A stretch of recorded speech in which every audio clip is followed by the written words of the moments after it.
എന്തുകൊണ്ടാണ് അർജന്റീനയിൽ കറുത്ത വർഗ്ഗക്കാർ തീരെയില്ലാത്തത്? എന്നാൽ തെക്കേ അമേരിക്ക വളരെയധികം വൈവിധ്യപൂർണവും 1770-ൽ അർജന്റീന ബ്ലാങ്കമിയൻഡോ എന്നൊരു നയം ആരംഭിച്ചു. ഇതിനർത്ഥം വെളുപ്പിക്കൽ എന്നാണ്. ഇതിന്റെ ആദ്യപടി നിർബന്ധിത സൈനിക സേവനമായിരുന്നു. സ്വാതന്ത്ര്യ സമരങ്ങളിലും ട്രിപ്പിൾ അലയൻസ് യുദ്ധങ്ങളിലും കറുത്ത വർഗ്ഗക്കാരായ പുരുഷന്മാരെയാണ് ആദ്യം സൈന്യത്തിലേക്ക് എടുക്കുകയും മുൻനിരകളിലേക്ക് അയക്കുകയും ചെയ്തത്. രണ്ടാമത്തെ പടി വിഭജനമായിരുന്നു. കറുത്ത വർഗ്ഗക്കാരായ സ്ത്രീകളെ യൂറോപ്യൻ സമൂഹങ്ങളിൽ പ്രവേശിക്കാൻ അനുവദിച്ചെങ്കിലും പുരുഷന്മാർക്ക് അതിന് അനുവാദമുണ്ടായിരുന്നില്ല. കറുത്ത വർഗ്ഗക്കാരായ സ്ത്രീകളെ വെളുത്ത വർഗ്ഗക്കാരുമായുള്ള വിവാഹത്തിന് പ്രോത്സാഹിപ്പിക്കുകയും അതിലൂടെ അവരുടെ നിറം പതുക്കെ ഇല്ലാതാക്കാനും ലക്ഷ്യമിട്ടുള്ള ഒരു സാമൂഹിക ആസൂത്രണമായിരുന്നു ഇത്. മൂന്നാമത്തെ പടി ദാരിദ്ര്യമായിരുന്നു.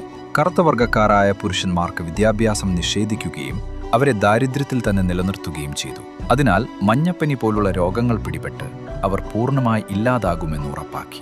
ഒടുവിൽ ബ്യൂണസ് ഐറിസിനെ പാരീസ് നഗരത്തിന്റെ മാതൃകയിൽ രൂപകൽപ്പന ചെയ്യുകയും യൂറോപ്യൻ പുരുഷന്മാർക്ക് ഇവിടേക്ക് കുടിയേറാനും വിവാഹം കഴിക്കാനുമുള്ള പൂർണ്ണ സാമ്പത്തിക സഹായം നൽകുകയും ചെയ്തു.